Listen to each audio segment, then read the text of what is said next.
Mas nessas premissas assim que tu trouxe, né, de conhecer a si, conhecer ao outro, permitir esse tempo de construção para tomar uma decisão com convicção, com consciência, me parece que individualmente é muito importante que cada um tenha muita clareza dos valores que são inegociáveis para si. Sim, né?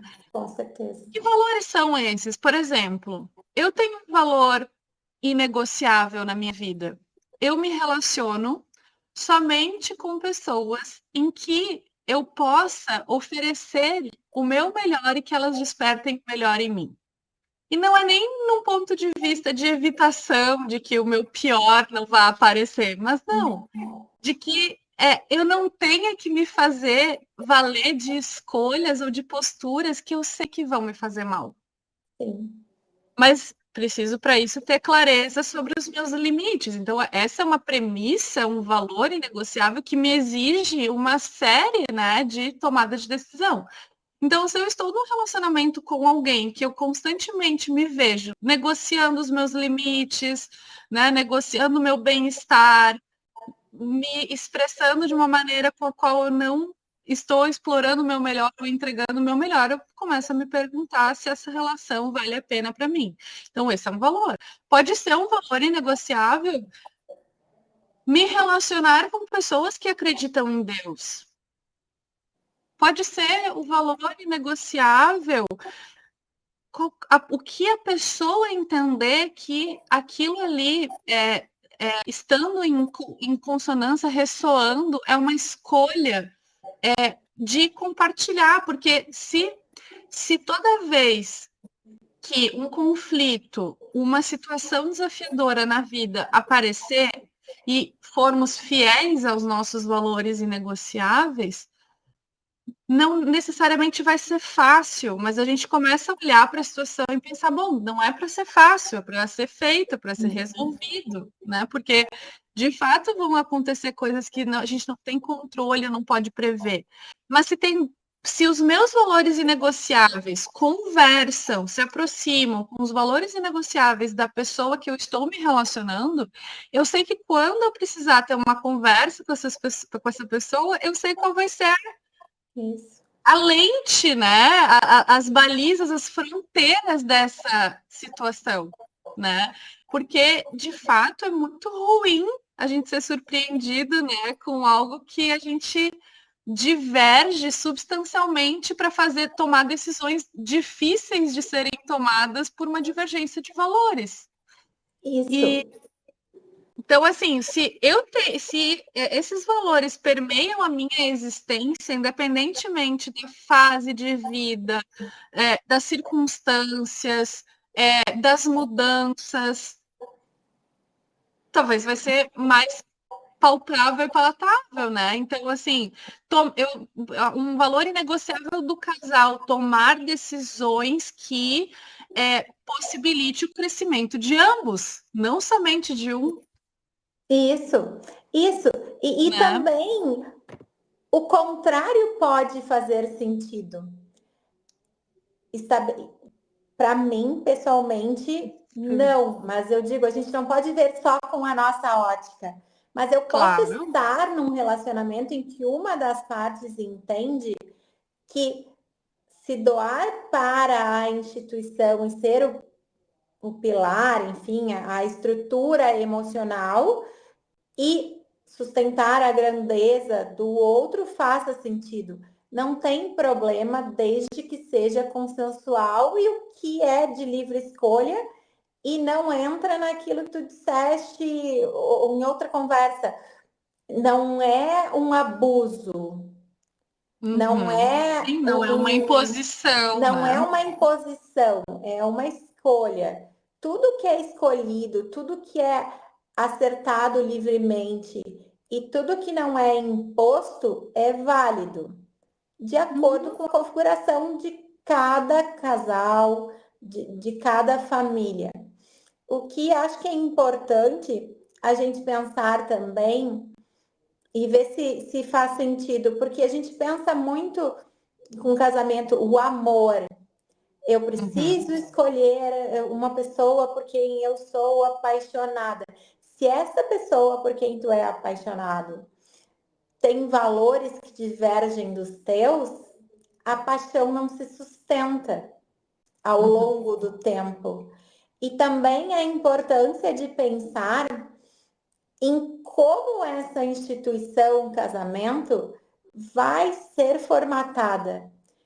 Porque essas conversas, o casamento, normalmente a gente pensa, vou escolher alguém com quem me identifico. Mas a identificação também passa por negociar e conversar sobre qual vai ser o regime de bens que esse casal escolhe adotar, como vai ser a configuração de sustento dessa família, porque vai ser uma família, como vão ser negociadas as questões, as decisões patrimoniais, como elas serão tomadas.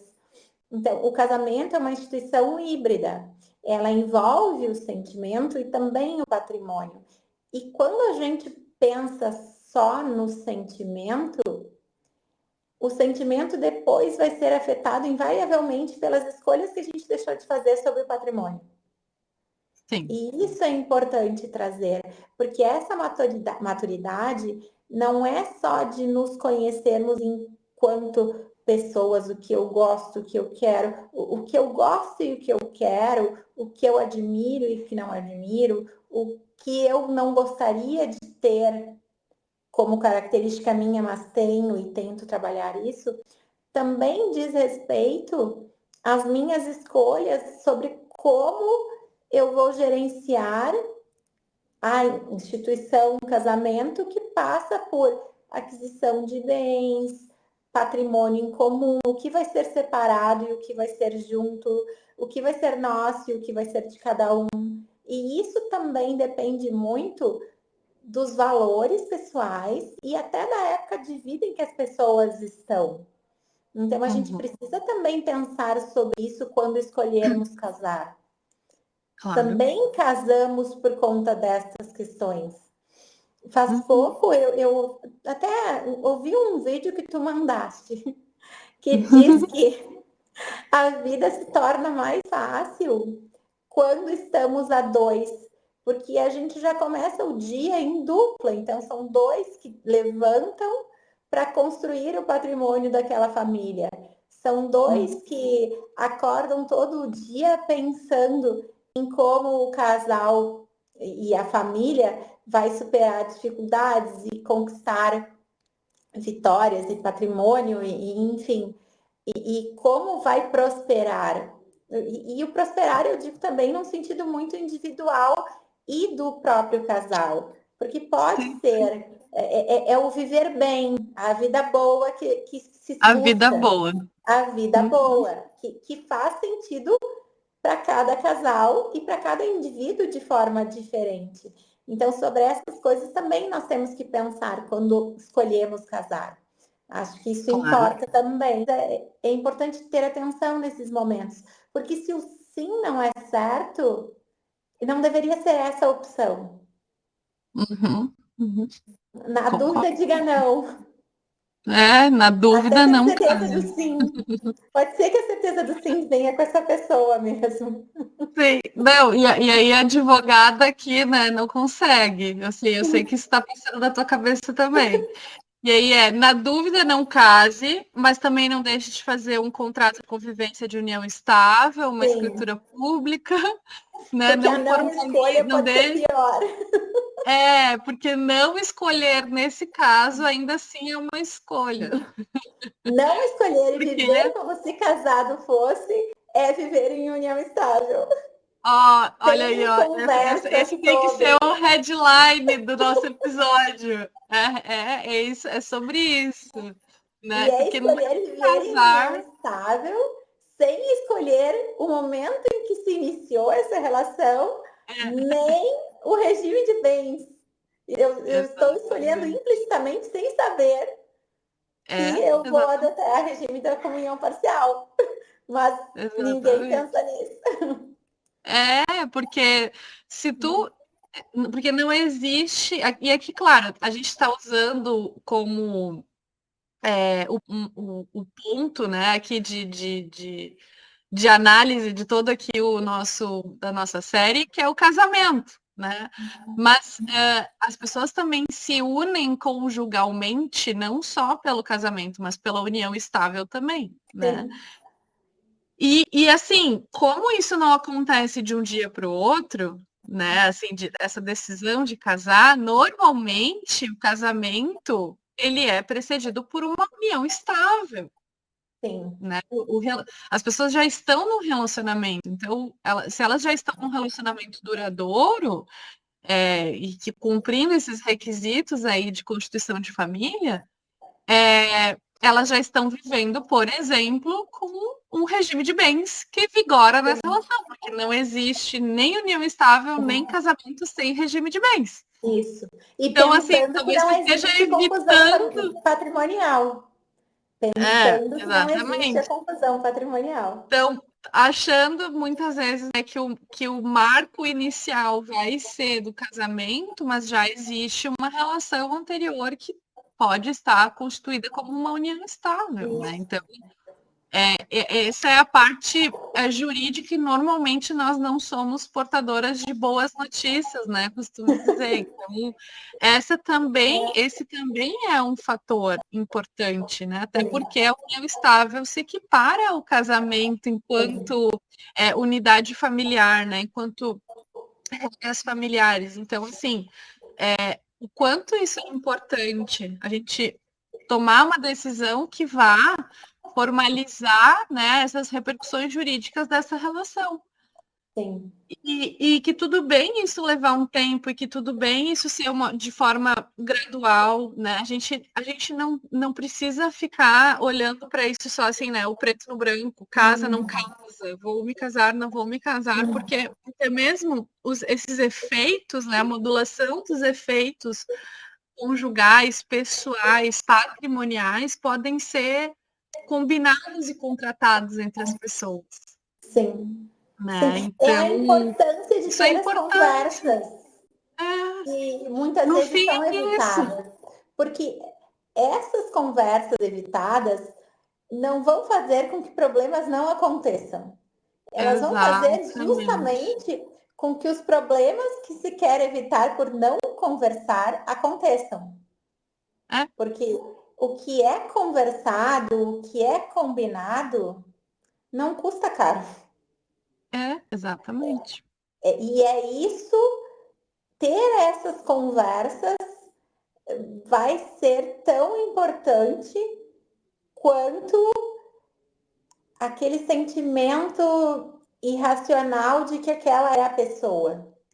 Se aquela é a pessoa, eu não posso ter medo de ter essas conversas. Isso, exato. Porque ela é a minha pessoa. Exatamente. A minha pessoa não evita conversas difíceis. Um valor inegociável. Um valor A inegociável. pessoa que eu escolher, né, compartilhar a vida, ter um relacionamento, ela não evita conversas desafiadoras. Eu posso falar, né? Posso trazer assuntos difíceis para a mesa, para a conversa, né? Eu Tem toda a posso razão. conversar sobre o que for importante para mim e posso ouvi-la sobre o que é importante para ela. E mesmo sobre aquilo que nenhum de nós dois quer muito conversar, nós vamos ter sim que conversar em algum momento. Perfeito, perfeito. E essa questão da evitação, né? A evitação ela não te leva a lugar algum, né? Só posterga, né? Esse incômodo muitas vezes, né? Dá para até equiparar aquela crença, né? Que fica no imaginário das pessoas e que a gente tem conseguido desconstruir, né? E, fazer testamento chama a morte, né? Qual é assim, não existe nenhum nexo de causalidade, né? Entre fazer um testamento e a morte chegar, até porque a morte é um fato inevitável.